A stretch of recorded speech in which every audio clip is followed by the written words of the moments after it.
আমার 14 বছর বয়সী চাচাতো ভাই যখন থেকে আমাদের বাড়িতে এসেছে, আমার স্ত্রী তখন থেকে তাকে স্নান করানোর জেদ ধরেছে। কিন্তু একদিন যখন সে তাকে স্নান করাচ্ছিল, তখন এমন কিছু ঘটল যা আমি কল্পনাও করতে পারিনি। সেদিন আমি দেখলাম, যখন আমার স্ত্রী আমার ভাইকে স্নান করাচ্ছিল, তখন সে সাবান তুলতে নিচু হয়েছিল। সেই মুহূর্তে সে পেছন থেকে, হ্যালো বন্ধুরা, আজকের এই গল্পে আপনাদের স্বাগতম। এই গল্পে আমি একটি ছেলের চরিত্রে অভিনয় করছি। আমার নাম সঞ্জয়। আমি কানাডায় চাকরি করছি, 3 বছর হয়ে গেছে। তখন আমার অফিসে একটি মেয়ের সঙ্গে দেখা হয়। তার নাম মাহিকা। মাহিকা দেখতে খুবই সুন্দর এবং ফর্সা ছিল। তাকে দেখে যে কেউ তার প্রেমে পড়তে বাধ্য হতো। ধীরে ধীরে আমাদের বন্ধুত্ব প্রেমে পরিণত হল এবং আমরা বিয়ে করলাম। আমি খুব সুখী জীবন কাটাচ্ছিলাম। কিন্তু একদিন এমন একটি ঘটনা ঘটল যা আমার জীবন সম্পূর্ণ বদলে দিল। অফিস থেকে বাড়ি ফেরার সময় আমার অ্যাক্সিডেন্ট হয়ে গেল এবং তা এতটাই ভয়াবহ ছিল যে আমি পা দিয়ে হাঁটতে পারছিলাম না। মাহিকা মূলত ভারতীয় ছিল। সে আমার মতোই কানাডায় চাকরি করছিল। কিন্তু আমার অ্যাক্সিডেন্টের পরে আমরা ভারত ফিরে আসার সিদ্ধান্ত নিলাম এবং ভারত থেকেই চাকরি করার সিদ্ধান্ত নিলাম। কিন্তু আমার এই সিদ্ধান্তের ফলাফল আমার জন্য খুব বড় হতে চলেছিল। এটি আমি কখনো কল্পনা করিনি। কারণ আমার 14 বছর বয়সী চাচাতো ভাই আমার স্ত্রীর সঙ্গে এমন কিছু করবে যা আমি স্বপ্নেও ভাবিনি। ভারতে আমার কেবল মাসি ছিল এবং আমার মা বাবার বাড়ি খালি ছিল, কারণ আমার লালন পালন মাসির বাড়িতে হয়েছিল। মাসি আমাকে পড়াশোনা করিয়ে বড় করেছিলেন। কিন্তু এখন আমার সঙ্গে আমার স্ত্রীও ছিল, তাই মাসির বাড়িতে থাকা সম্ভব ছিল না। তাই আমরা আমার মা বাবার বাড়িতে থাকার সিদ্ধান্ত নিলাম। আমাদের বাড়িটি খুব বড় ছিল। আমরা কানাডা থেকে ভারতে আসার পর প্রথমে আমরা মাসির সঙ্গে দেখা করতে গেলাম। মাসি মাহিকাকে দেখে খুব খুশি হলেন। মাসির সঙ্গে দেখা করার পর আমরা আমাদের বাড়িতে যেতে রওনা হলাম। যখন আমরা আমাদের বাড়ির কাছে পৌঁছলাম, তখন আমি দেখলাম আমাদের বাড়ি এক ধরনের ভূতের বাড়িতে পরিণত হয়েছে। কারণ মাসি সেই বাড়ির যত্ন নেন, তাই সেই বাড়িটি খুবই ভুতুড়ে অবস্থায় ছিল। সেখানে থাকা আমাদের দুজনের জন্য সম্ভব ছিল না। তাই আমরা আবার আমাদের জিনিসপত্র নিয়ে মাসির বাড়িতে যাওয়ার সিদ্ধান্ত নিলাম। সে বলল যে আমাদের একটি বাড়ি পাশের শহরে আছে এবং আমরা সেখানে থাকতে পারি।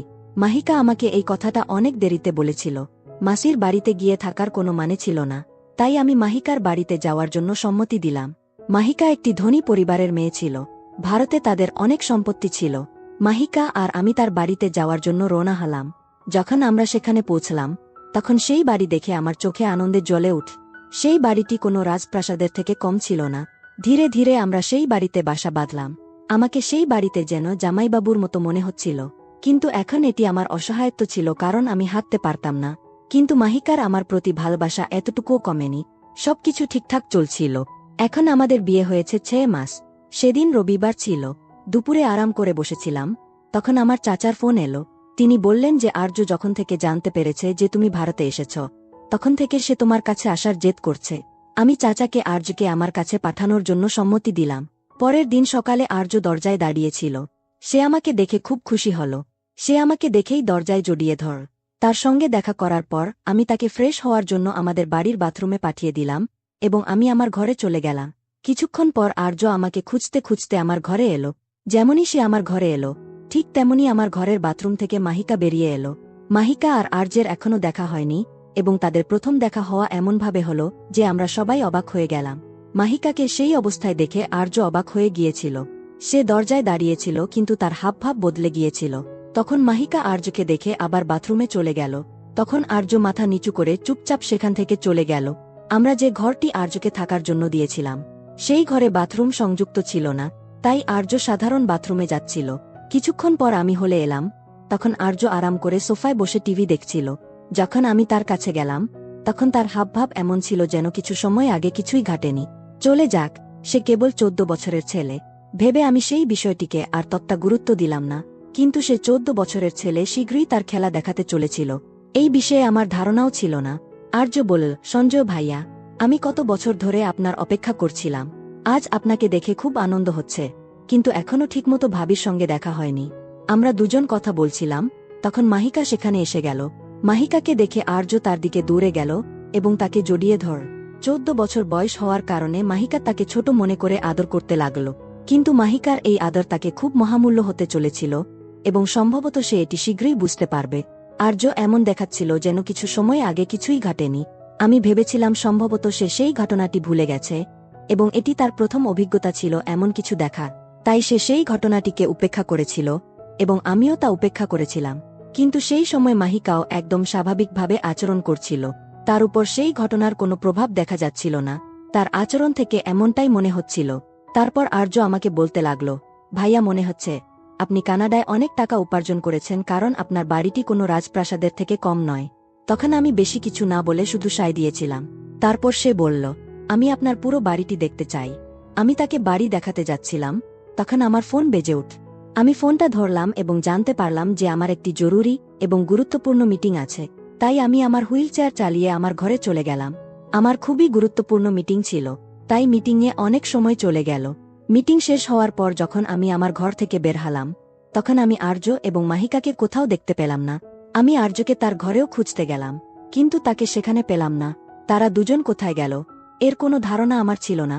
তখন হঠাৎ আমার মনে পড়ল যে কিছুক্ষণ আগে আর্য বলছিল যে সে পুরো বাড়িটি দেখতে চায়। মাহিকা নিশ্চয় তাকে বাড়ি দেখাচ্ছিল। তখন আমি বাড়ির বাইরে গেলাম এবং দেখলাম মাহিকা এবং আর্য বাড়ির লনে বসে কথা বলছে। ভাবি এবং দেবরের জুটি খুব ভালো মানিয়েছে। দেখে তো একদমই মনে হচ্ছিল না যে আর্য প্রথমবার মাহিকার সঙ্গে দেখা করেছে। তারা কথাবার্তা বলছিল এবং একে অপরকে ঠাট্টা মশকরা করছিল। তাই আমি সেখানে না গিয়ে আবার আমার ঘরে ফিরে এলাম। একদিন সকালে আমার একটি জরুরি অফিসের মিটিং ছিল, তাই আমি ল্যাপটপ খুলে বসেছিলাম। মিটিং শুরু হতেই আমি তাতে ব্যস্ত হয়ে গেলাম। কিন্তু কিছুক্ষণ পর আমি দেখলাম মাহিকা তার কাপড় নিয়ে ঘরের বাইরে যাচ্ছে। তখন সে ইশারায় জানাল যে আমাদের ঘরের বাথরুমে গরম পানি আসছে না, তাই সে সাধারণ বাথরুমে যাচ্ছে। প্রায় 1.5 ঘন্টা পর আমার মিটিং শেষ হল। আমি আমার হুইল চেয়ারে বসে হলের দিকে যাচ্ছিলাম। হলের দিকে যাওয়ার পথে কমন বাথরুম ছিল। যখন আমি সেই বাথরুমের পাশ দিয়ে যাচ্ছিলাম, তখন মহিলার কণ্ঠস্বর শুনতে পেলাম এবং সাথে সাথে আলিয়ার কণ্ঠস্বরও শোনা গেল। হঠাৎ আমার মনে হল, এই মেয়েটা তো মিটিংয়ে বসার আগেই বাথরুমে গিয়েছিল, অথচ এখনও বের হয়নি। মনে হচ্ছে প্রায় 1.5 ঘন্টা ধরে আরিয়া ও মেয়েটা বাথরুমে একসাথে আছে। আমার বাড়িতে একই হচ্ছে। এসব চিন্তা করে আমি বিভ্রান্ত হয়ে পড়ি, কারণ আমি অনেক বছর বিদেশে কাটিয়েছি। আমার মনে নানা অদ্ভুত চিন্তা আসতে লাগল। তখন আমি জোরে জোরে বাথরুমের দরজা ধাক্কাতে শুরু করলাম। প্রায় 5 মিনিট পর মেয়েটা দরজা খুল। মেয়েটা যখন বাইরে এলো, তখন দেখলাম তার অবস্থা খুব খারাপ ছিল। সে খুব ক্লান্ত লাগছিল, তার চোখেও জল ছিল। কিন্তু যখন আমার চোখ তার পেছনে গেল, তখন দেখলাম আরিয়া দাঁড়িয়ে আছে। সেও খুব ক্লান্ত দেখাচ্ছিল। তাদের মধ্যে কি চলছিল আমি কিছুই বুঝতে পারছিলাম না। তাই আমি চিৎকার করে জিজ্ঞেস করলাম, মেয়েটা, এটা কি হচ্ছে? তোমরা দুজন একসাথে বাথরুমে কি করছিলে? তখন মেয়েটা বলল, সঞ্জ, টেরেসের পানির ট্যাঙ্কে কিছু মিশ্রিত করা হয়েছে। যখন আমি এখানে স্নান করতে এসেছিলাম, তখনই আমার চোখে জ্বালা শুরু হয় এবং আমি কিছুই দেখতে পাচ্ছিলাম না। তাই আমি তোমাকে ডাকলাম, কিন্তু তুমি মিটিংয়ে ব্যস্ত ছিলে এবং তোমার কানে হেডফোন লাগানো ছিল, তাই আমার কণ্ঠস্বর শুনতে পাওনি। তখন আরিয়া বাথরুমে দৌড়ে আসে এবং সেও জ্বালায় কষ্ট পাচ্ছিল। এখন তুমি এসে আমার উপর রাগ করছ? মেয়েটার এই কথায় আমি বিভ্রান্ত হয়ে পড়ি, কারণ তার দেয়া কারণটা অদ্ভুত ছিল। মেয়েটা এবং আরিয়া দুজনেই ভেজা ছিল। মেয়েটা আরিয়াকে তোয়ালে এনে দিল। তখন আমার মনে হল, যদি আমার পা ভালো থাকত, তাহলে আমি দৌড়ে মেয়েটার সাহায্য করতে পারতাম। কিন্তু দুর্ভাগ্যবশ আমার দুর্বল পায়ের কারণে আমি কিছুই করতে পারিনি। আমার দুর্বল পায়ের জন্য আমাকে দ্রুত চলাফেরায় অসুবিধা হতো। এখন হুইল চেয়ারই ছিল আমার ভরসা।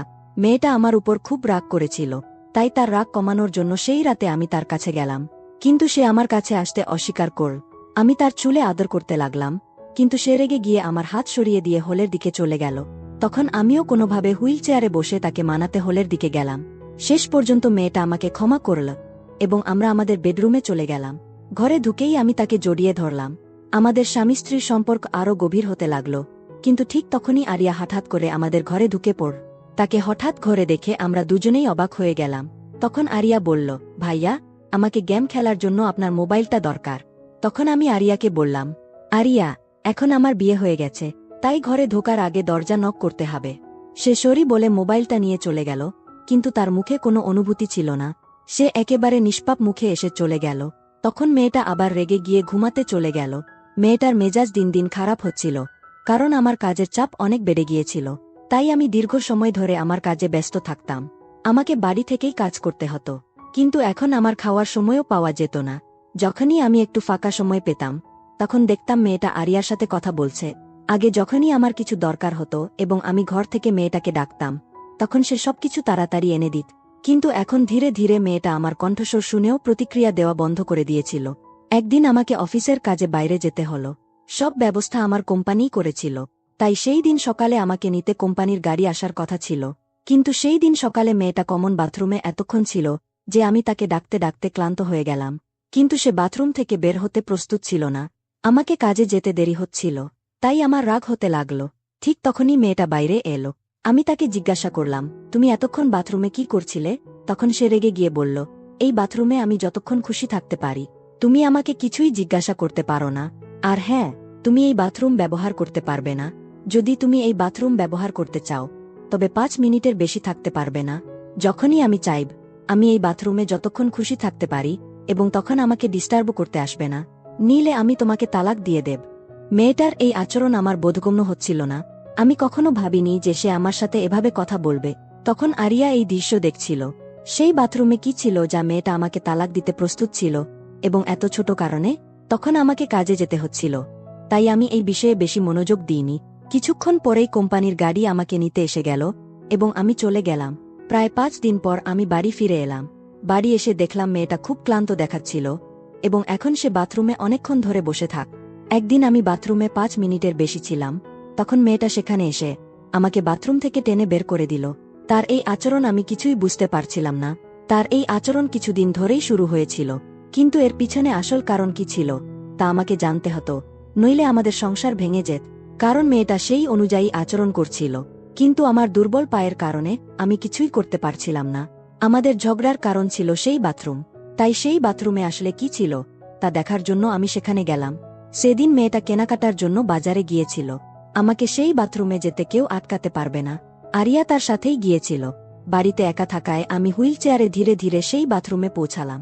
তখন আমি বাথরুমের ভেতরে মনোযোগ দিয়ে দেখতে শুরু করলাম, কারণ মেয়েটার অদ্ভুত আচরণের কারণ এই বাথরুমেই পাওয়া যাবে, এবং আমি সেটাই খুঁজছিলাম। তখন দেখলাম বাথরুমের বাম দিক থেকে এক হালকা আলো আসছে। তখন সাহস করে একটু এগিয়ে গিয়ে দেখার চেষ্টা করলাম আলোটা কোথা থেকে আসছে। ঠিক তখনই ঘরের ঘণ্টি বেজে উঠল। মেয়েটা এসে গিয়েছিল। মেয়েটা তার চাবি দিয়ে ঘরের দরজা খুলে ভেতরে ঢুকল। আমাকে বাথরুমের কাছে দেখে মেয়েটার আগে ফেটে পড়ল। সে বলল, আমি তোমাকে এখানে আসতে মানা করেছিলাম, তবু তুমি আমার বাড়িতে না থাকলে এখানে কি করছ? তখন আমি মেয়েটাকে কিছু বললাম না এবং সোজা বেডরুমে চলে গেলাম। বাথরুমে সেই হালকা আলো কোথা থেকে আসছিল এবং এর পিছনে কি ছিল তা আমি ভাবতে লাগলাম। বাথরুমের পিছনে কোনো গোপন ঘর কি আছে? প্রথমবার মেয়েটা পানির ট্যাঙ্কে কিছু মেশানোর কথা বলেছিল, এবং তখন বাথরুমে মেয়েটার সাথে আরিয়া ছিল। তারপরে যখনই মেয়েটা বাথরুম থেকে বের হতো, তার অবস্থা এমনই হতো।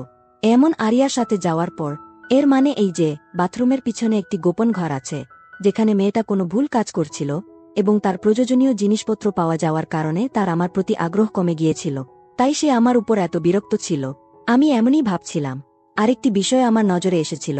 যখন মেয়েটা বাথরুম থেকে বের হয়ে তার ঘরে যেত, তখন আরিয়া তার পিছনে যেত। এটা বোঝা যাচ্ছে যে বাথরুমে একটি ছোট ঘর আছে, এবং সেখানে আরিয়া এবং মেয়েটা কোনো অসৎ কাজ করছিল। এখন আমার কাছে পরিষ্কার হয়ে গেছে, কারণ বাথরুমে ঘণ্টার পর ঘণ্টা থাকার বিষয়টা সন্দেহজনক ছিল। মেয়েটার আচরণ সম্পূর্ণরূপে পরিবর্তিত হয়ে গিয়েছিল, এবং আমিও বুঝতে পারছিলাম কারণ মেয়েটা অনেক দিন ধরে আমার সাথে সময় কাটায়নি এবং আগের মতো আমার কাছে আসত না। তাই এখন এই বিষয়ে আমাকে কিছু করতে হবে। কিছুদিন পর আমার সুযোগ এল। সেদিন ছিল আরিয়ার জন্মদিন, এবং তার জন্মদিনের জন্য বাড়িটা সাজাতে হবে। সাজানোর সরঞ্জাম আনতে আমি যেতে পারতাম না, তাই আরিয়া এবং মেয়েটা বাজারে গেল। এই সুযোগে আমি বাথরুমের কাছে গেলাম। অনেক কষ্ট করে আমি বাথরুমে প্রবেশ করলাম। সেখানে একটি ছিদ্র থেকে আলো আসছিল। আমি যখন সেই ছিদ্র দিয়ে তাকালাম, তখন যা দেখলাম তাতে আমার পায়ের তলা থেকে মাটি সরে গেল। কারণ যখন আমি ছিদ্র দিয়ে দেখছিলাম, তখন অন্য পাশ থেকে কেউ আমার দিকে তাকাচ্ছিল। সেই দৃশ্য দেখে আমি খুব ভয় পেয়ে গেলাম, কারণ আমাকে দেখছিল দুটি চোখ নয়, বরং শত শত চোখ। সেটা আসলে কি ছিল আমি বুঝতে পারছিলাম না। তখন আমি সেই এলাকা ভালো করে দেখলাম। সেখানে স্রেফ শত শত পুতুল রাখা ছিল। আমি এটা দেখেই ভারসাম্য হারিয়ে বাথরুমে পড়ে গেলাম। নিজেকে সামলে নিতেই মেয়েটা আমার পেছনে এসে দাঁড়াল। আমি তার দিকে তাকাতই সে কাঁদতে কাঁদতে আমাকে জড়িয়ে ধর। আমি তাকে জিজ্ঞেস করলাম, মেয়েটা এসব কি? তখন সে বলল, সঞ্জয়, আমাকে মাফ করো। গত কয়েকদিন ধরে আমি তোমার সাথে খুব খারাপ ব্যবহার করেছি। আমি জানি না এর প্রভাব তোমার উপর কিভাবে পড়ছে। যখন আমরা এই বাড়িতে থাকতে আসি, তখন আমি খুব খুশি ছিলাম, কিন্তু কিছুদিন পর বাথরুমে এই ছিদ্র দিয়ে আলো দেখতে পায়। এখানে তুমি এখন তাকাত। আমি যখন তাকালাম, সেখানে আমার দাদির পুতুলগুলো দেখলাম। আমার দাদির পুতুলের খুব শখ ছিল।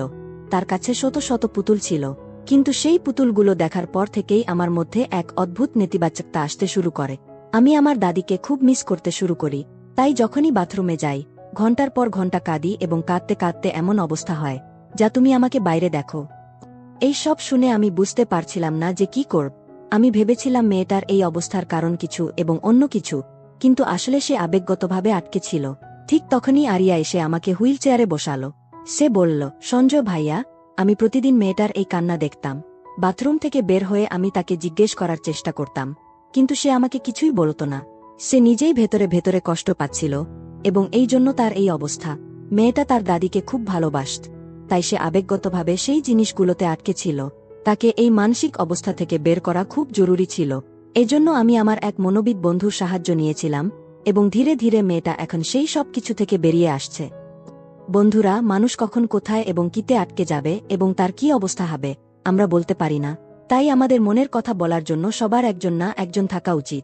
সেটা আপনার আত্মীয় হতে পারে বা আপনার বন্ধু। এতে বোঝা যায় যে খোলামেলা মনের কথা বললে জীবন অবশ্যই আনন্দময় হতে পারে। বন্ধুরা, ভিডিওটি ভালো লেগে থাকলে চ্যানেলটি সাবস্ক্রাইব করতে ভুলবেন না। হ্যালো বন্ধুরা, আমার নাম কবিতা। আমার বয়স 21 বছর। যখন আমি যৌবনের দোরগোড়ায় পা রাখলাম, তখন লোকেরা আমাকে দেখে পাগল হয়ে যেত, কিন্তু আমি কখনো কাউকে পাত্তা দিতাম না। আমি আমার দাদা রোহিতের সঙ্গে থাকি। আমার ভাবি মনীষা একটা স্বার্থপর মানুষ বলে বেরিয়ে পড়ল। সে তার প্রেমিকের সঙ্গে পালিয়ে গেল, কারণ দাদার চাকরি ছিল না, আর সে দিনরাত মদে ডুবে থাকত। দাদা আমাকে খুব ভালোবাসে, আর তার বাইরে এই দুনিয়ায় আমার কেউ নেই। আত্মীয়রা শুধু টাকার পিছনে ছোটে। আমি গ্র্যাজুয়েশনের পর সেলাইয়ের কাজ শিখে নিয়েছি। এখন বাড়ির খরচ চালাতে কাপড় সেলাই করি। দাদা আজও ভাবিকে খুব ভালোবাসে। প্রায়ই তার কথা ভেবে মন খারাপ করে। দাদা সবসময় বলে, কবিতা, একদিন তোর ভাবি ফিরে আসবে, কিন্তু আমি জানি সে কখনো ফিরবে না। ভাবির ধনসম্পদ আর নামডাকের এত নেশা চড়েছে যে সে গরিবের মধ্যে আর ফিরবে না। বাড়ির সব কাজ সেরে আমি আমার সেলাই মেশিনের সামনে বসে পড়ি। একদিন সন্ধ্যায় দাদা বাইরে থেকে ফিরল। আমি তাকে কিছু টাকা দিয়ে বললাম, দাদা, বাইরে খিদে পেলে চাটা খেয়ে নিও। সে হেসে বলল, তুই আমার কত খেয়াল রাখিস। আমি ভেবেছিলাম দাদা যদি মদ ছেড়ে দেয় তাহলে সব ঠিক হয়ে যাবে, কিন্তু সেই রাতে সে বেশি মদ খেয়ে ফিরেছিল। আমি রেগে বললাম, আমি বলেছিলাম না বাড়িতে এসে খাবে? বন্ধুদের সঙ্গে এত খাও কেন? জেনতেন করে তাকে ধরে চেয়ারে বসালাম আর খেতে দিলাম। তার মাতাল অবস্থা দেখে বুঝলাম দাদার এই অভ্যাস না বদলালে আমি কিছুই করতে পারব না। পরদিন একটা বিয়েতে যাওয়ার কথা ছিল। বাড়ির কাজ সেরে দাদাকে বললাম, গরম জল রেখে দিয়েছি, গোসল করে নাও। গোসল করে বেরিয়ে এলে তার কোমর থেকে গামছা পড়ে গেল। আমি তাড়াতাড়ি তুলে দিয়ে বললাম, একটু খেয়াল রাখো, আমাদের পার্টিতে যেতে হবে। বিয়ের পার্টি ছিল দারুণ, রঙিন আলো, মিষ্টি সঙ্গীত আর নানা রকমের খাবারের আয়োজন। আমরা বরকনেকে উপহার দিলাম, তারপর খেতে বসলাম। দাদা একটা ড্রিঙ্ক নিল, আমি কোল্ড ড্রিঙ্ক খেলাম। পার্টিতে দাদা একজন সুন্দরী মহিলার সঙ্গে কথা শুরু করল, যে ভাবির পুরনো বন্ধু সুনিতা বলে পরিচয় দিল। সুনিতা দাদার হাত ধরে নাচতে নিয়ে গেল। এটা দেখে আমার মনে একটু জ্বালা হচ্ছিল। নিজেকে বললাম, কবিতা, ও তোমার দাদা, স্বামী নেয়, তারও তো মন চায় কারো সঙ্গে কথা বলতে। সন্ধ্যায় বাড়ি ফেরার সময় দাদা মনমরা ছিল। আমাকে বলল, তোর ভাবির কমতি কখনো পূরণ হবে না। তার অবস্থা দেখে আমার মন ভেঙে গেল। ভাবলাম, দাদাকে এভাবে ছেড়ে দেওয়া যায় না, তাকে সাহায্য করতে হবে। রাতে তার ঘরে গিয়ে তাকে শুইয়ে দিলাম, আর তার মদের বোতলটা তুলে ফেলে দিলাম। ঠিক করলাম, এবার থেকে দাদাকে নতুন করে শুরু করার জন্য তৈরি করব। জীবন যেমনই হোক, আশার হাত কখনো ছাড়তে নেই। সেই রাতের পর আমি দাদার সঙ্গে কথা বলার মন স্থির করলাম। সকালে তার জন্য চা বানিয়ে বললাম, দাদা, এবার বড্ড বেশি হয়েছে, তুমি এভাবে থাকতে পারো না। ভাবি যা করেছে সেটা তার ভুল, কিন্তু তুমি নিজেকে কেন শেষ করে দিচ্ছ? দাদা কিছুক্ষণ চুপ করে রইল, তারপর বলল, কবিতা, তোর ছাড়া আমি কিছুই না, কিন্তু ভাবির কথা মনে পড়লে নিজেকে সামলাতে পারি না। মনে হয় সব শেষ হয়ে গেছে। আমি তার হাত ধরে বললাম, সব শেষ হয়নি, আমি আছি তোমার সঙ্গে, কিন্তু তুমি নিজেকে না বদলালে আমাদের বাড়িটা ধ্বংস হয়ে যাবে। আমাদের একসঙ্গে এই অন্ধকার থেকে বেরোতে হবে। সেদিন আমি দাদার মদ খাওয়ার অভ্যাসে লাগাম দেওয়ার সিদ্ধান্ত নিলাম। তার রুটিন বদলানোর চেষ্টা করলাম। তাকে ভোরে উঠে হাঁটতে যাওয়ার জন্য উৎসাহ দিলাম। বাড়ির কাছে একটা ছোট্ট সেলাই স্কুল খোলার পরামর্শ দিলাম। প্রথমে দাদার খুব কষ্ট হল, কিন্তু আস্তে আস্তে তার দিনচর্যা বদলাতে লাগল। আমি আমার সেলাই মেশিনে বানানো কাপড় বাজারে বেচতে শুরু করলাম। দাদাও আমাকে সাহায্য করতে লাগল, আর সেলাই স্কুলে বাচ্চাদের পড়াতে শুরু করল। কয়েক মাস পর আমাদের জীবনে বড় পরিবর্তন এলো। দাদার মদের নেশা প্রায় ছুটে গেছে, বাড়িতে সুখ ফিরে এসেছে। একদিন দাদা আমাকে বলল, কবিতা, তোর পরিশ্রম আর ভালোবাসা আমাকে নতুন জীবন দিয়েছে। তুই আমার বোন বলে আমি খুব খুশি। কিন্তু গল্প এখানে শেষ হয়নি। একদিন বাজার থেকে ফিরছি, হঠাৎ ভাবির সঙ্গে দেখা। সে একজন বড়লোকের সঙ্গে ছিল, কিন্তু তার চোখে দুঃখ স্পষ্ট দেখা যাচ্ছিল। আমাকে দেখে সে চিনতে পেরে কাঁদতে লাগল। বলল, কবিতা, আমাকে মাফ করে দে। আমি যা করেছি তা ভুল ছিল। কিন্তু তোর দাদার অবস্থা দেখে আমি নিজেকে অসহায় ভেবে বাড়ি ছেড়েছিলাম। আমি বললাম, ভাবি, তোমার চলে যাওয়ার পর আমাদের জীবন খুব কঠিন হয়ে গিয়েছিল, কিন্তু এখন আমরা নিজেদের সামলে নিয়েছি। ফিরতে চাইলে সেটা দাদার সিদ্ধান্ত হবে। ভাবি আমাদের বাড়ি এলো। দাদা তাকে দেখে চোখে জল এলো। বলল, মনীষা, আমি তোকে কখনো ক্ষমা করিনি, কিন্তু তোর নন্দ আমাকে বদলে দিয়েছে। তুই সত্যি ফিরতে চাস তো নিজেকেও বদলাতে হবে। ভাবি প্রতিশ্রুতি দিল যে সে পরিবারের জন্য সব ছেড়ে আমাদের জীবনে আবার সুখ ফিরিয়ে আনবে। এভাবে আমাদের ভাঙা সংসার আস্তে আস্তে জোড়া লাগতে শুরু করল। কবিতার বাড়িতে এখন খুশি আর শান্তি। তার সংগ্রাম আর সাহসে দাদা আর পরিবার আবার দাঁড়িয়ে উঠল। জীবন তাদের আরেকটা সুযোগ দিল, আর এবার তারা সেটা হারাতে দিল না। ভাবি ফিরে আসার পর বাড়িতে একটা অদ্ভুত পরিবেশ ছিল। দাদা তাকে মাফ করে দিয়েছিল, কিন্তু তাদের মধ্যে নীরবতা কাটছিল না। আমি মাঝে মধ্যে দুজনকে বোঝানোর চেষ্টা করতাম, কিন্তু সময়কেও তার কাজ করতে দেওয়া দরকার ছিল। একদিন ভাবি আমার কাছে এসে বলল, কবিতা, আমি জানি আমি অনেক ভুল করেছি, কিন্তু এখন নিজেকে বদলাতে চাই। বাড়ির দায়িত্বে তোর আর দাদার সঙ্গে থাকতে চাই। আমাকে একটা সুযোগ দিবি? আমি ভাবিকে জড়িয়ে ধরে বললাম, ভাবি, সুযোগ নেয়, আমরা একটা নতুন শুরু করব। কিন্তু এর জন্য তোমাকে আর দাদাকে একে অপরের সঙ্গে খোলাখুলি কথা বলতে হবে। সেই সন্ধ্যায় আমি দাদা আর ভাবিকে একসঙ্গে বসিয়ে বললাম, আমরা এই বাড়িটাকে আবার সুখী করতে পারি যদি তোমরা একে অপরের সঙ্গ দাও। দাদা, ভাবিকে একটা সুযোগ দাও। আর ভাবি, তুমি দাদার সঙ্গে মিলে বাড়িটা সামলাও। এরপর ভাবি আমার সঙ্গে সেলাই স্কুলে হাত লাগালো, আর দাদাও বাচ্চাদের পড়াতে শুরু করল। আস্তে আস্তে দাদা আর ভাবির মধ্যে যে মন কষাকষি ছিল তা কমতে লাগল। আমি সেলাই স্কুলটাকে আরও বড় করার পরিকল্পনা করলাম। দাদা পরামর্শ দিল, আমরা এর জন্য একটা ছোট দোকান খুলতে পারি, যেখানে কাপড় সেলাই আর বেচার কাজ হবে। আমি আমার জমানো টাকা আর একটু ধার করে দোকান খুললাম। দেখতে দেখতে দোকান জমে উঠল। আমাদের স্কুলের বাচ্চারা যে ডিজাইনগুলো বানাত, সেগুলোও বিক্রি হতে লাগল। এটা দেখে দাদা আর ভাবি আমার জন্য গর্ববোধ করল। একদিন হঠাৎ ভাবির সেই প্রেমিক আমাদের বাড়িতে চলে এলো। তাকে দেখে দাদার মুখ রাগে লাল হয়ে গেল, কিন্তু ভাবি দাদাকে থামিয়ে বলল, রোহিত, এই লোকটা আমার জীবনটা নষ্ট করে দিয়েছে। আমি আজ ওকে মাফ করতে এসেছি, যাতে আমার মনের কষ্টটা মিটে যায়। ভাবি সেই লোকটার দিকে তাকিয়ে বলল, তোমার সঙ্গে যে সময় কাটিয়েছি সেটা আমার জীবনের সবচেয়ে বড় ভুল ছিল। আজ আমি আমার ভুল স্বীকার করছি, আর তোমাকে বলতে এসেছি আমি এখন আমার নন্দ আর স্বামীর সঙ্গে সুখে আছি। দয়া করে আমার জীবনে আর কখনো এসো না। সেই দিনের পর দাদা আর ভাবির সম্পর্কে একটা নতুন উষ্ণতা এলো। তারা দুজনে মিলে আমার সঙ্গে কাজটাকে আরও বড় করতে লাগল। কয়েক বছর পর আমার সেলাইয়ের কাজ এত বাড়ল যে সেটা পুরো শহরে নাম করল। ভাবি আর দাদা আমার উৎসাহ বাড়াতে কোনো কমতি রাখল না। আমাদের স্কুল থেকে অনেক মেয়ে নিজের পায়ে দাঁড়াল। এটা দেখে আমার বুক গর্বে ভরে উঠল। একদিন দাদা বলল, কবিতা, তুই আমাকে আর তোর ভাবিকে নতুন জীবন দিয়েছিস। আজ তুই আমাদের মাথা গর্বে উঁচু করেছিস। আমি হেসে বললাম, দাদা, আমি শুধু সেটাই করেছি যেটা আমার করা উচিত ছিল। তুমি আর ভাবি আমার শক্তি। দাদা, ভাবি আর আমি এখন একটা সুখী পরিবার হয়ে গেছি। আমাদের বাড়ির দেয়ালে এখন খুশির ছবি ঝোলানো আছে। জীবন আমাদের শিখিয়েছে ভালোবাসা আর সঙ্গ দিয়ে সব কষ্ট জয় করা যায়। এভাবে কবিতা তার সংগ্রাম আর প্রিয়জনের ভালোবাসা দিয়ে শুধু নিজের বাড়িটাই সাজায়নি, অন্যদের জন্য একটা উদাহরণ হয়ে উঠল। দোকান আর সেলাই স্কুলের সাফল্যের পর আমাদের জীবনে স্থিরতা এলো, কিন্তু আমার মনে হলো আরও অনেক কিছু করার আছে। ভাবলাম, যদি আমার অভিজ্ঞতা দিয়ে অন্যদের সাহায্য করতে পারি, তাহলে আমার পরিশ্রমের আসল উদ্দেশ্য পূরণ হবে। একদিন ভাবি আর দাদাকে বললাম, আমি চাই আমাদের সেলাই স্কুলটাকে একটা প্রশিক্ষণ কেন্দ্রে বদলে দিই, যেখানে শুধু সেলাই নয়, আরও অনেক কিছু শেখানো হবে, যাতে আরও মেয়েরা নিজের পায়ে দাঁড়াতে পারে। ভাবি সঙ্গে সঙ্গে সমর্থন করে বলল, কবিতা, আমরা যা ভোগ করেছি সেটা যেন আর কোনো মেয়ের না হয়। এই কাজটা আমাদের বট করে করা উচিত। দাদাও রাজি হল। তারপর আমরা আশপাশের গ্রামে গিয়ে মেয়েদের সঙ্গে কথা বললাম।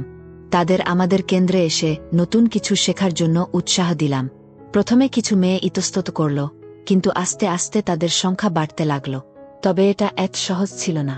সমাজে কিছু লোক ছিল যারা মেয়েদের নিজের পায়ে দাঁড়াতে দেখে খুশি হতো না।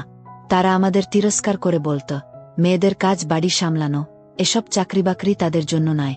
একদিন আমাকে গ্রামের পঞ্চায়েতে ডাকা হলো। সেখানে কিছু লোক আমাদের কাজ নিয়ে প্রশ্ন তুলল। আমি সাহস করে বললাম, আমি মেয়েদের তাদের হক দেওয়ার কাজ করছি। আপনারা চাইলে এটা বন্ধ করতে পারেন, কিন্তু এতে কারো ভালো হবে না। প্রত্যেক মেয়ের নিজের জীবন সামলানোর অধিকার আছে, আর আমি সেই অধিকার দেবী। আমার কথায় অনেকে ভাবতে বাধ্য হল। আস্তে আস্তে সমাজের দৃষ্টিভঙ্গি বদলাতে লাগল। আমাদের প্রশিক্ষণ কেন্দ্র ধীরে ধীরে নাম করল। সেখান থেকে অনেক মেয়ে শিখে নিজের পায়ে দাঁড়াল। তাদের সাফল্য দেখে আমার গর্ব হতো। আমরা সেলাই, কারচুপি, বুননের পাশাপাশি কম্পিউটার, সাবান বানানো, মোমবাতি তৈরির মতো ছোট ছোট কাজও শেখাতে শুরু করলাম। সরকার আমাদের কাজের প্রশংসা করে ফান্ড দিতে লাগল। এতে আমরা কেন্দ্রটাকে আরও বড় করতে পারলাম। ভাবি আর দাদা আমাকে পুরোপুরি সঙ্গ দিল। এই সময়ে দাদা আর ভাবির সম্পর্ক আরও মজবুত হল। ভাবি তার পুরনো ভুলের প্রায়শ্চিত্ত করতে দাদার পাশে থাকল, আর দাদাও তার পুরনো অভ্যাস পুরোপুরি ছেড়ে দিল। একদিন দাদা আমাকে বলল, কবিতা, তুই যা করেছিস সেটা একজন ভাইয়ের জন্য গর্বের।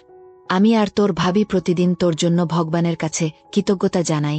অনেক বছরের পরিশ্রমের পর আমাদের কেন্দ্র রাজ্যের সবচেয়ে বড় মহিলা প্রশিক্ষণ কেন্দ্র হয়ে উঠল।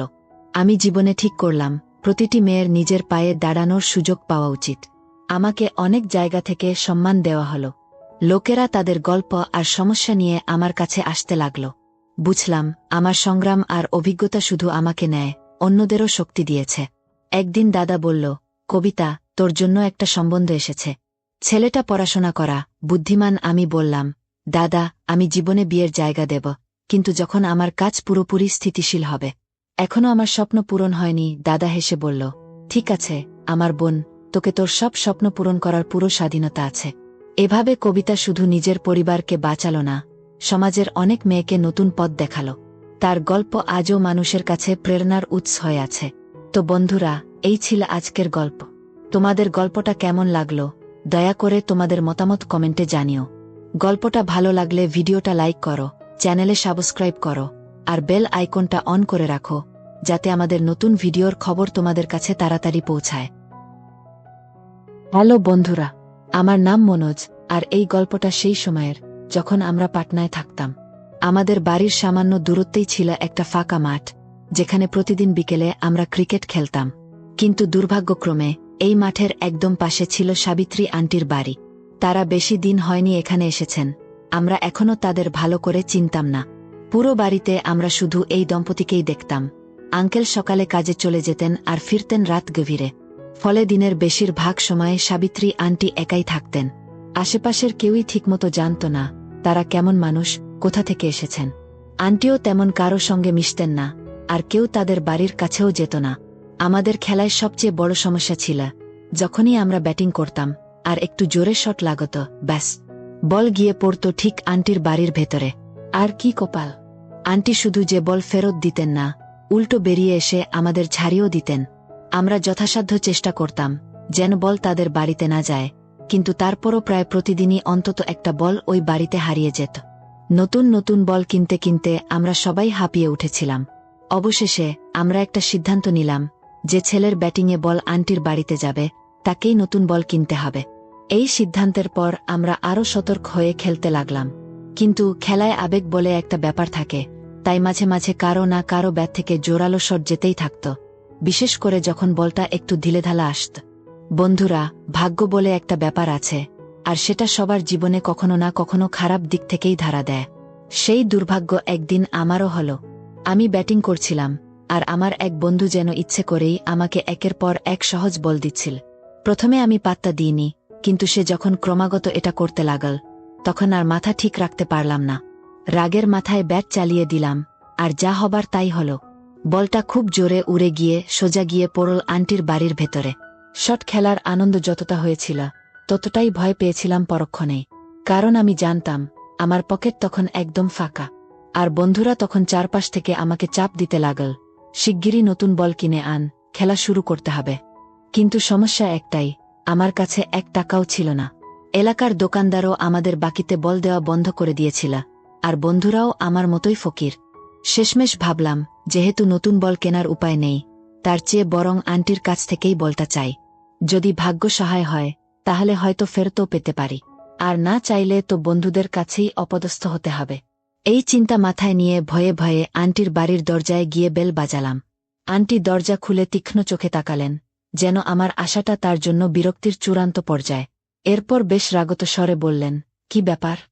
আমি গলা শুকিয়ে গেলেও সাহস সঞ্চয় করে বললাম, আন্টি, আমাদের বলটা আপনার বাড়িতে পড়েছে। বলতে বলতেই মুখে একটা নিষ্পাপ ভাব এনে দাঁড়িয়ে রইলাম, চোখ নামিয়ে নিলাম, যেন খুবই অনুতপ্ত। আমি জানি না আমার ওই অবস্থা দেখে আন্টির মন নরম হয়েছিল নাকি অন্য কোনো কারণে, তবে তিনি একটু শান্ত হলেন মনে হল। তাই সুযোগ বুঝে আরও একটু করুণ গলায় বললাম, প্লিজ আন্টি, আজকের মতো বলটা দিয়ে দিন, পরবর্তীতে আমরা খুব সাবধানে খেলব। আমার কথা শুনে আন্টি জিজ্ঞাসা করলেন, বল না দিলে কি করবে? আমি সরলভাবে বললাম, তাহলে আমাকে নতুন বল কিনতে হবে, কিন্তু আমার কাছে টাকা নেই। এই প্রথমবার আন্টির মুখে সামান্য হাসির আভাস দেখলাম। তিনি বললেন, মাসের শুরুতেই তোমার কাছে টাকা নেই? তোমার কি হাত খরচ পাওয়া হয় না? আমি দ্রুত উত্তর দিলাম, পাই তো, কিন্তু সব শেষ হয়ে গেছে। উল্টে কিছু ধারও করে ফেলেছি। শুনে আন্টি অবাক হয়ে বললেন, কিন্তু শেষ হলে কেন? আমি ইতস্তত করে বললাম, আসলে আমার গার্লফ্রেন্ডের জন্মদিন ছিল, তো তাকে একটা উপহার কিনে দিয়েছি। আমার কথা শুনে আন্টি কিছুক্ষণ চুপ করে তাকিয়ে রইলেন। তারপর হেসে বললেন, এই তো সমস্যা। আচ্ছা, একটু দাঁড়াও। তিনি ভেতরে গেলেন, আর আমি তখন দুরু দুরু বুকে অপেক্ষা করতে লাগলাম। কিছুক্ষণ পর আন্টি ফিরে এলেন, আর তার হাতে ছিল আমাদের সেই হারিয়ে যাওয়া বল। বলটা হাতে পেয়েই মনে হল প্রাণ ফিরে পেলাম। এরপর বলটা আমাকে দেওয়ার আগে তিনি বললেন, একটা কথা বলো, যদি আমি বলটা না দিতাম তাহলে কি করতে? আমি আত্মবিশ্বাস নিয়ে বললাম, তাহলে কোনোভাবে নতুন বল জোগাড় করতাম আর প্রতিদিন আপনার দরজায় এসে বেল বাজিয়ে যেতাম। আমার কথা শুনে আন্টি আবার হেসে উঠলেন, আর আমিও তখন হাফ ছেড়ে বাঁচলাম। আমার কথা শুনে সে আবার অবাক হয়ে গেল এবং বলল, ওহ, তাহলে যার বল পাওয়া যায় না সেই এই কাজ করে। তারপর যেন কিছু একটা মনে পড়ল, সে বলল, আচ্ছা তাই তো, তাহলে ব্যাপারটা এটা ছিল। এই কথা বলার সঙ্গে সঙ্গে তার মুখ রাগে লাল হয়ে গেল। তবে সে আমাকে কিছু বলল না, শুধু চুপচাপ আমার হাতে চুলগুলো ধরিয়ে দিল। আমি চুল নিয়ে ফিরে যাওয়ার জন্য ঘুরতেই সে বলে উঠল, শুনো, তোমার বন্ধুদের বলে দিও যেন তারা আর আমাদের দরজার ঘণ্টি বাজায় না। চুল তো আমি দিয়েই দেব, তবে একটা শর্ত আছে, চুল শুধু তুমিই নিতে আসবে। আমি বললাম, ঠিক আছে আপু, শুধু আমিই আসব। তারপর আমি সেখান থেকে চলে এলাম। বাড়ি ফিরে গিয়ে যখন বন্ধুদের সব বললাম, তারা খুব খুশি হল, কিন্তু আমার জন্য যেন এক দুঃসময় শুরু হয়ে গেল। কারণ এখন যখনই চুল কোথাও পড়ত, আমাকেই গিয়ে নিতে হতো। আর প্রতিদিনের মতোই আপু আমাকে 24টা কথা শুনিয়ে তারপর চুল দিত। এই নিয়মিত আসা হওয়ার ফলে প্রথমে আমাদের মধ্যে কেবল সাধারণ কুশল বিনিময় হতো, পরে একটু বন্ধুত্ব হয়ে গেল। এখন তো অবস্থা এমন দাঁড়াল যে চুল দেওয়ার সময় আপু আমার প্রেমিকা আছে কিনা এসবও জিজ্ঞেস করত। আমিও নির্দ্বিধায় সব বলতাম। এভাবেই আমাদের বন্ধুত্ব আরও ঘনিষ্ঠ হয়ে উঠল। কখনো কখনো আপু আমাকে চা অফার করত, আবার কিছুদিন পর আমি নিজে গিয়ে তার বাসা থেকে চা নিয়ে আসতাম। আরেকটা ব্যাপার ছিল, যেদিন আমি খেলতে যেতাম না আর চুল যদি তার বাসায় গিয়ে পড়ত, তখন সে কাউকেই চুল দিত না, শুধু আমিই তার বাসা থেকে চুল নিয়ে আসতে পারতাম। একদিন যখন আমি তার বাসা থেকে চুল নিতে গিয়েছিলাম, দেখলাম আপু ভীষণ চিন্তিত। তার মুখের রং বদলে গিয়েছিল। আমি জিজ্ঞেস করলাম, আপু, সব ঠিক আছে তো? সে ভীত গলায় বলল, মার হঠাৎ শরীর খুব খারাপ হয়ে গেছে। সেই সময়ে তার মা তাদের বাসায় বেড়াতে এসেছিলেন। আমি বললাম, ওষুধ খাওয়াননি? সে বলল, ওষুধ শেষ হয়ে গেছে, তাই এমন অবস্থা হয়েছে। তারপর সে একটু ইতস্তত করে বলল, শুনো, যদি তুমি কিছু মনে না করো, তুমি কি আমাকে ওষুধ এনে দিতে পারবে? আমি বললাম, এতে মনে করার কি আছে, বলো, কোনো ওষুধ আনতে হবে? সে বলল, এটা খুব জরুরি, প্লিজ 10 থেকে 15 মিনিটের মধ্যে এনে দাও, নাহলে মার অবস্থা আরও খারাপ হতে পারে। সে তাড়াতাড়ি একটা কাগজে ওষুধের নাম লিখে আমাকে দিল এবং বলল, যত দ্রুত সম্ভব নিয়ে এসো, খুব কম সময় আছে। আমি কাগজ নিয়ে দৌড় দিলাম। রাস্তায় একটা খেলার মাঠ পড়ল। সেখানে আমি চুল বন্ধুদের দিয়ে বললাম, তোমরা খেলো, আমি আপুর জন্য ওষুধ নিয়ে আসছি। তারপর আমি দ্রুত ফার্মেসিতে গেলাম। ওষুধের নাম দেখাতেই দোকানদার বলল, এটা তো শেষ হয়ে গেছে। আরেকটা ফার্মেসি একটু দূরে ছিল, তাই আমি আরও জোরে দৌড়ালাম। সৌভাগ্যবশত সেখানে ওষুধ পাওয়া গেল। আমি দেরি না করে ওষুধ নিয়ে দ্রুত আপুর বাসায় গেলাম। সে দরজার সামনে দাঁড়িয়ে আমার জন্য অপেক্ষা করছিল। আমি ওষুধ দিয়ে দিলাম, তখন আমার নিঃশ্বাস ধরফর করছিল, শরীর ঘামে ভিজে গিয়েছিল। আপু ওষুধ নিয়ে ভেতরে চলে গেল এবং বলল, তুমি ড্রয়িং রুমে গিয়ে একটু বসো, পাখার নিচে থাকো, বেশি ঠান্ডা করো। আমি গিয়ে পাখার গতি বাড়িয়ে দিলাম এবং সোফায় বসলাম, কিন্তু গরম কমছিল না। আমি শার্ট খুলে পাখার নিচে শুয়ে পড়লাম। কয়েক মিনিটের মধ্যে কখন যে ঘুমিয়ে পড়লাম টেরই পেলাম না। আমি কতক্ষণ ঘুমিয়েছিলাম জানি না, কিন্তু যখন ঘুম ভাঙল, দেখি আপু সামনের সোফায় বসে আমার দিকে তাকিয়ে হাসছে। আমাদের চোখাচোখি হতেই সে হেসে বলল, তুমি তো একদম ক্লান্ত হয়ে গিয়েছ। তারপর সে বলল, তোমাকে অনেক ধন্যবাদ। তুমি যদি এত দ্রুত ওষুধ না আনতে, জানি না কি হতো। সে টেবিলের দিকে ইশারা করে বলল, সামনে ঠান্ডা শরবত রাখা আছে, উঠে খেয়ে নাও। তার কণ্ঠে এক ধরনের কোমলতা ছিল। আমি যখন নিজের দিকে তাকালাম, দেখলাম আমি এখনো শার্টহীন। লজ্জায় তাড়াতাড়ি শার্ট পরতে গেলাম, কিন্তু তার আগেই সে বলল, না, তা লাগবে না। আমি এটা বলিনি যে তুমি বিদেশি শার্ট পরে নাও। আমি জানতাম তুমি খুব জোরে দৌড়ে এসেছিলে, আর তার আগেও 2-3 ঘন্টা ধরে খেলা করছিলে। এটা স্বাভাবিক ব্যাপার, ভয় পাওয়ার কিছু নেই। এখন তাড়াতাড়ি উঠে ঠান্ডা শরবত খেয়ে নাও। তার কথা শুনে আমি কিছুটা স্বস্তি পেলাম। আমি জিজ্ঞেস করলাম, আপুর মা এখন কেমন আছেন? সে হালকা হাসল, ভালো আছে। ওষুধ খেয়ে ঘুমিয়ে পড়েছেন। আমি আবার শার্ট পরতে যাচ্ছিলাম, তখন সে বলল, থাক, বসে থাকো, আমি তোমাকে শরবত এনে দিচ্ছি। সে উঠে গেল এবং কয়েক মুহূর্ত পর একটা গ্লাসে ঠান্ডা শরবত নিয়ে ফিরে এল। গ্লাসটা আমার হাতে দিল, কিন্তু তার দৃষ্টি তখনও আমার শরীরের দিকে আটকে ছিল। এটা বুঝতে পেরেই আমি আবার শার্ট পরার চেষ্টা করলাম। তখন সে বলল, আরে না, এখনই পরার দরকার নেই। তোমার শরীরের ঘাম এখনো শুকায়নি, আর জামাও ভেজা। একটু শুকিয়ে নাও, তারপর পরো। তারপর সে আমার দিকে তাকিয়ে বলল, তুমি এত ঘাবলে যাচ্ছ কেন?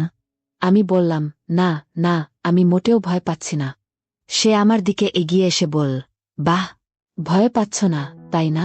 তাহলে তোমার মুখের রং এত ফ্যাকাশে হয়ে গেল কেন? সে কথার মধ্যে ছিল, কিন্তু তার চোখ ছিল আমার শরীরের দিকে। আমি ভাবলাম, সত্যিটা বলাই ভালো। আপু, আসলে আমি আপনাকে ভয় পাই। সে অবাক হয়ে গেল। আমাকে ভয়? কেন? আমি কি কোনো ভূত যে আমাকে দেখে ভয় পাবে?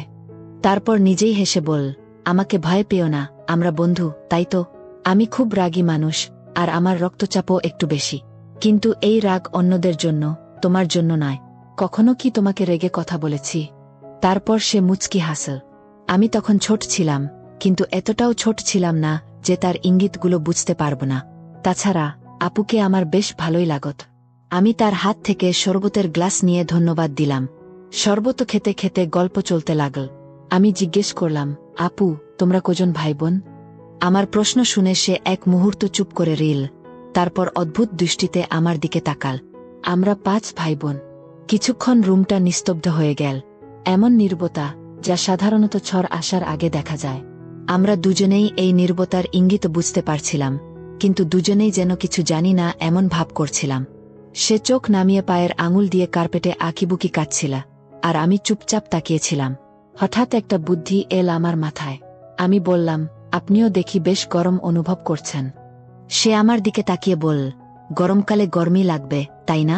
নাকি ঠান্ডা লাগবে? আমি কোনো উত্তর দিলাম না, শুধু কার্পেটের ওপর আঙুল ঘুরাতে ঘুরাতে বললাম, আপনাকেও কিন্তু একটা ঠান্ডা শরবতের খুব দরকার। তারপর আমি উঠে গিয়ে শরবত ঢেলে আনলাম এবং তার হাতে দিলাম। সে শরবত খেতে লাগল। তখনই আমার মাথায় একটা দুষ্টুমি ভরা চিন্তা এল। আমি মজা করে বললাম, আচ্ছা আপু, এবার কি গরম একটু কমল? সে হাসল, উল্টো আরো বেড়ে গেল। তারপর আমরা এমন এক খেলা খেললাম, যা বললে পুরো মাটি ভিজে যাবে। বন্ধুরা, আজকের গল্পটি কেমন লাগলো? মতামত কমেন্টে জানাবেনি। গল্পটি পছন্দ হলে লাইক করুন, চ্যানেল সাবস্ক্রাইব করে বেল আইকন অন করে রাখুন, যেন নতুন ভিডিওর নোটিফিকেশন পেতে পারেন। ভালো লাগলে অবশ্যই সাবস্ক্রাইব করবেন। আসসালামু আলাইকুম ম্যাডাম, কেমন আছেন আপনি? ওয়ালাইকুম আসসালাম। ভালো আছেন স্যার আপনি? মাশাল্লাহ, হ্যাঁ আমিও ভালো আছি। কিন্তু আপনার তো স্কুল 3টা দিন মনে হয় বন্ধ আছে, তো কি ঠিক করলেন? এই সময়ে আপনি কোথায় যাবেন? স্যার আমি তো আসলে ঠিক করছি এই ছুটিতে কোথাও যেতে চাচ্ছি না, আসলে বাসায় এই সময়টা কাটাবো। কিন্তু কিছু কি বলবেন আপনি স্যার? আমি আসলে ঠিক বলেন স্যার, কিছু বলবেন? আমি তো আসলে বাসায় থাকতে চেয়েছিলাম। কি আর করা, কিছু বলার থাকলে বলেন। না, বলছিলাম যে যদি এই 3টা দিন হয়তো একটা সময় সময় করে আপনাকে নিয়ে একটু ঘুরে আসতাম, যদি আপনার আপত্তি না থাকতো। একটু ভেবে আমাকে বলেন না। আসলে আবার কি ভাববো স্যার, কোথায় যাব আমি আসলে, আপনি আমাকে কি বলতে চাইছেন একটু খুলে বলেন তো স্যার। মানে কোথাও যাওয়া লাগলে সেটাও বলেন, না যাওয়া লাগলে আসলে কি বলতে চাইছেন বলেন। আমি কিছু মনে নেবেন না স্যার, একটু খুলে বলেন না কোথায় যাবেন আপনি। যদি কোনো আমাকে নিয়ে একান্ত ঘোরার ইচ্ছা হয়, বেড়ানোর ইচ্ছা থাকে, তাহলে বলেন, তারপরে আমি ব্যাপারটা বুঝে বলছি। বলছিলাম যে এবার তো আর শিক্ষা সফরে যাওয়া হয় নাই কোনো এক কারণে। তো যাই হোক ম্যাডাম, আমি আপনাকে নিয়ে রাজশাহীতে যাইতে যাচ্ছি। ওখানে আমার এক বেস্ট ফ্রেন্ডের বাসা। সেখানে ও অনেকদিন ধরে আমাকে দাওয়াত করছে। তো আপনার ভাবিকে তো বললে সে রাজি হয় না, বলছে যে না, এদিকে আমার সংসার সামলাতে হয়, তো সে তো সময় পাচ্ছে না। তো আমি এর ফাঁকে বলছিলাম যে আপনাকে নিয়ে একটু ঘুরে আসি, যদি আপনার আপত্তি না থাকে তাহলে যেতাম আর কি। মানে ভালোবাসার জায়গা থেকে কথাটা বলছি। ব্যাপারটা একটু ভেবে একটু কনসিডার করলে হয় অবশ্য। দেখেন না কি করা যায়। আমি অবশ্য আপনাকে বলতে সাহস পাচ্ছিলাম না যে কি মনে করবেন, কি ভাববেন। আসলে আমি তো আপনাকে আসলে ভালো বলে জানি, এটা তো আপনিও জানেন, তাই না? তবে ঠিক আছে স্যার, কিন্তু আসলে এমন দেখে না, আমি আপনার সঙ্গে গেলে যদি কেউ জেনে যায় তাহলে কি মনে করবে বলুন তো স্যার। আমি এই জন্য বলছি কি, না গেলে হয় না। না গেলে আবার হয় না, কিন্তু গেলে আমি খুশি হতাম। তা ঠিক আছে, যাওয়া লাগবে না। স্যার শোনেন, আপনি কি আমার উপর রাগ করছেন?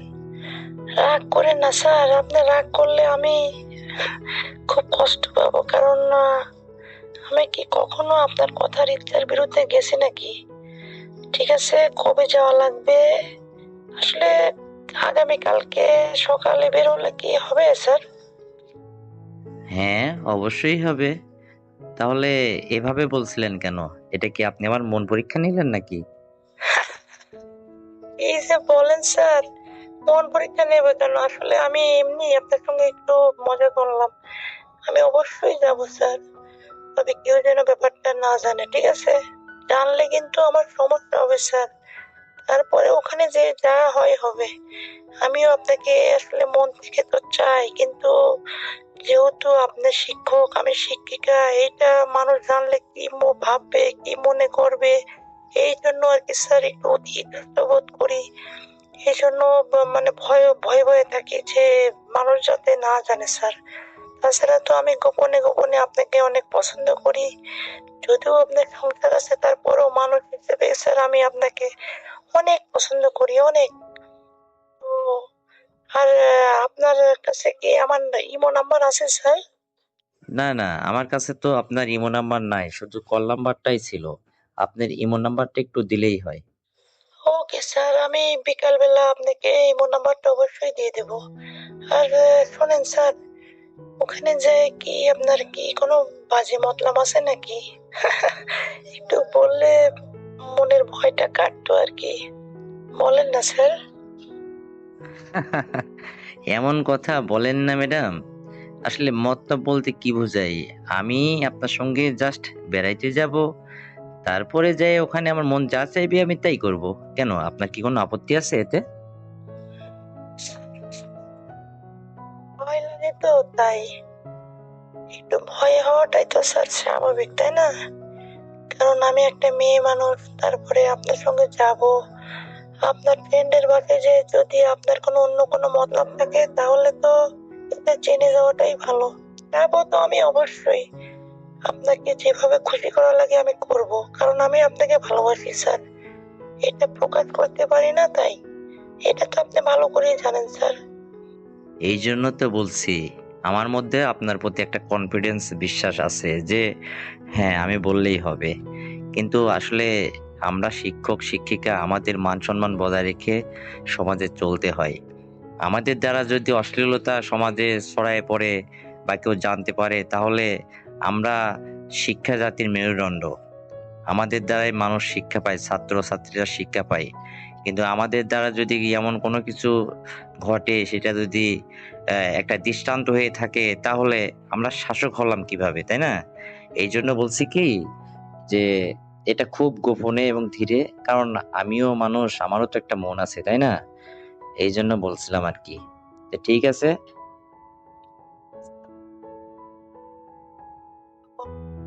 আপনার মতোই আর কি, তা কি করবো, এই জন্য তো পারি না স্যার। মন তো আমারও চাই আপনাকে অনেক ভালোবাসি বা আদর করি, বা ভালো মন্দ দুইটা কথা বলি, এক জায়গায় বসি, কিন্তু সেই পরিবার তো আর হয় না। কিন্তু আপনার বন্ধুর বাসায় গেলে সবই আমি দিতে পারবো, হবে। তবে আমার একটু ভয় লাগে স্যার, জানেন, যদি কেউ জেনে যায় তাহলে আমাদের মান ইজ্জত কিচ্ছু থাকবে না স্যার। এই জন্য বলছি যে স্যার, যেটাই করবেন খুব সাবধানে করবেন স্যার, মানে যেন কোনো কেলেঙ্কারি না হয়। তাছাড়া সারাটা দিন থাকবো, দুজনের ফুর্তি ফার্তা করতে যা হয় হবে, আর ভয় করে লাভ কি? যেহেতু শিক্ষা সফরে যাওয়া হলো না, ওখানে যে বেড়াই মোটামুটি মজা করে চলে আসবো তবে তবে। ওকে স্যার, আগামীকাল 10টায় আপনি আমাকে ফোন দিয়েন, আমি তৈরি রেডি হয়ে থাকবো। অবশ্য আমি কিন্তু শাড়ি পরে আসবো না সালোয়ার কামিজ পরে আসবো, এটা আপনি চয়েস করে আমাকে একটু বলেন না স্যার।